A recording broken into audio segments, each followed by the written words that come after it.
en hablar en el tema de que por alguno de los comisionados se dijo que la Corte Suprema de Justicia acababa de avalar el antejuicio de los magistrados del Tribunal Supremo Electoral. La Corte Suprema de Justicia no avala nada. La Corte Suprema de Justicia tiene como función, según la ley vigente en Guatemala, para relacionar con temas relacionados con el antejuicio, el verificar si el antejuicio que se presentó es espurio, político e ilegítimo. Evaluados esos temas, nosotros no entramos a discutir ni nada sobre la culpabilidad o inocencia de las personas que están sujetas a un proceso, sea cualquier funcionario, ya sea del Poder Judicial, Ejecutivo, o cualquiera de los poderes del Estado que tenga derecho a un antejuicio. Simplemente pasamos o trasladamos a la autoridad respectiva para que realice la pesquisa necesaria para fin de determinar si debe ser o no sujeto a un proceso. También quiero dejar, como se ha hecho ya en otras ocasiones, claro que los operadores de justicia, ex jueces que están en el exilio, es voluntario. Y es voluntario porque todos se han ido de Guatemala en el momento en que saben que se les ha planteado un antejuicio. O sea que no han dado la oportunidad ni siquiera de que un juez pesquisidor establezca si procede o no levantarles esa inmunidad a la que tienen derecho y posteriormente someterlos a un proceso penal. En referencia a los casos que hizo el señor Sandoval, sí, efectivamente, por alusión personal, él habló de una magistrada de la Corte Suprema que estuvo sometida a un proceso y estuvo en prisión. En la misma prisión en que se encuentra la licenciada Claudia González. Debo decir que fue precisamente el señor Francisco Sandoval, el fiscal, en ese caso. Y precisamente no entendemos por qué, pero están las denuncias específicas. A raíz de eso es que él tiene denuncias y órdenes de aprehensión por varios casos. En ese caso personal lo digo por alusión personal. Definitivamente estoy de nuevo en la Corte Suprema de Justicia y permanecí en esa prisión donde se encuentra la licenciada La Parra y Claudia González por año y medio a solicitud de la Fiscalía de la FESI, la CICIG y Claudia González. También quisiera decirles que hay otro caso Fénix que mencionó el señor Juan Francisco Sandoval, que el Comité de Detenciones Arbitrarias de Naciones Unidas ya declaró a detención arbitraria en ese caso.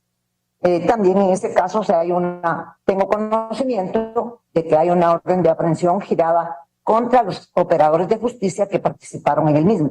Tenemos muchos otros casos en los que se habla de criminalización, estigmatización, y debo decirles, sí, efectivamente, señores comisionados, estamos preocupados, porque no se trata únicamente de los que están en ese momento presentándoles a ustedes esta denuncia.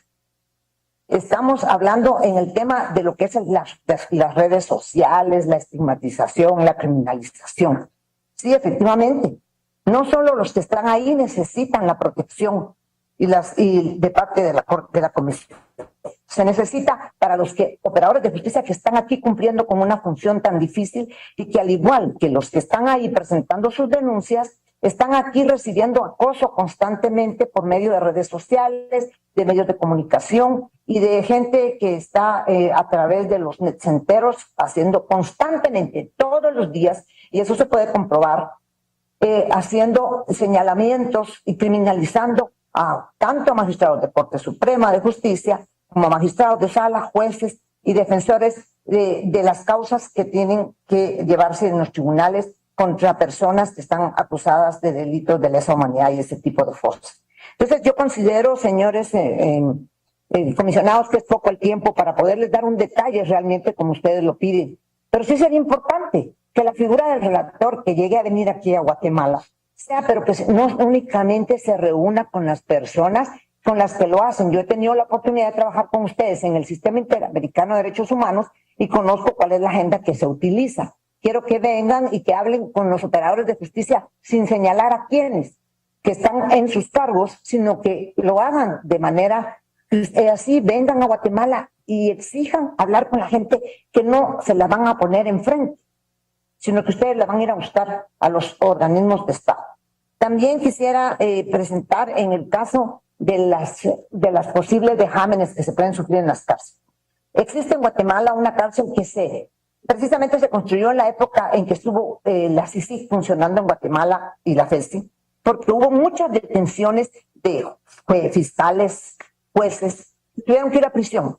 Y para garantizar la seguridad, así como de funcionarios de Estado, presidentes, vicepresidentes, ministros, se creó una cárcel en condiciones que tienen la seguridad suficiente para evitar que estas personas estén relacionadas con quienes puedan haber ellos emitido tanto sentencias, resoluciones que les fueran desfavorables.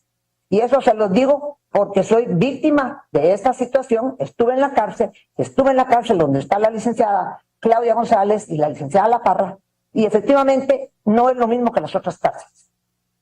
Definitivamente conocemos las grandes y la serie de recomendaciones que ha hecho la Comisión Interamericana en el tema de protección, de mejoramiento de las cárceles en Guatemala. Esa cárcel donde están los operadores de justicia y todas las personas que sí están enfrentando un proceso penal en Guatemala, están preparadas para protegerlos y que no les ocurra nada. No están con otros delincuentes de una gran magnitud. También debo decir que el problema que tienen nuestros jueces, yo hablo de esta manera porque he estado en todas las instituciones del sector justicia y conozco cómo funciona.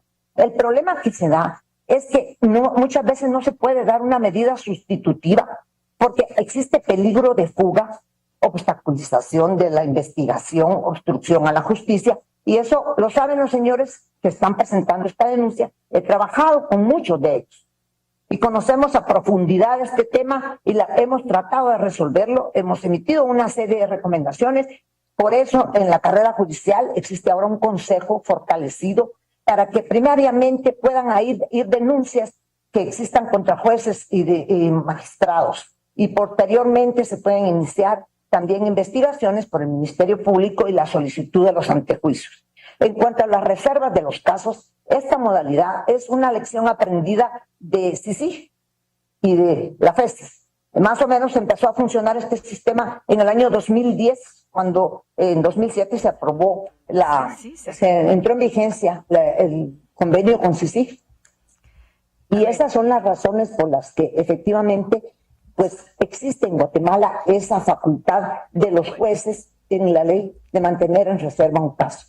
Esas lecciones, que son lecciones buenas aprendidas en la época en que se hizo una buena investigación, pues definitivamente están en la ley y pueden ser utilizadas por los jueces. Nosotros, como magistrados de la Corte Suprema de Justicia, no podemos intervenir en los procesos y darles ningún tipo de instrucción a los jueces. Respetamos sus resoluciones y cuando llegan acciones o solicitudes, ya sea de los querellantes, del Ministerio Público, de cualquier otro sujeto procesal, a la Corte Suprema de Justicia, ahí es el momento en que nosotros intervenimos. Señora magistrada, el tiempo no me alcanza, pero debo de decir que los jueces, voy a decir los nombres para que en el caso de la licenciada Ifán, el licenciado Carlos Ruano, ellos salieron de Guatemala cuando supieron que tenía un antejuicio, pero que no se les había resuelto. Entonces, definitivamente no es porque fueran perseguidos. Estaban en el proceso de que se les había designado un pesquisidor para que determinara si procedía o no que se les siguiera un proceso. Señora Blanca Stalin, señora Blanca Stalin, ha pasado el tiempo, perdón y disculpe para... no tengo la medición de los minutos extra que ha hablado, pero realmente tenemos que concluir, tenemos otras responsabilidades y voy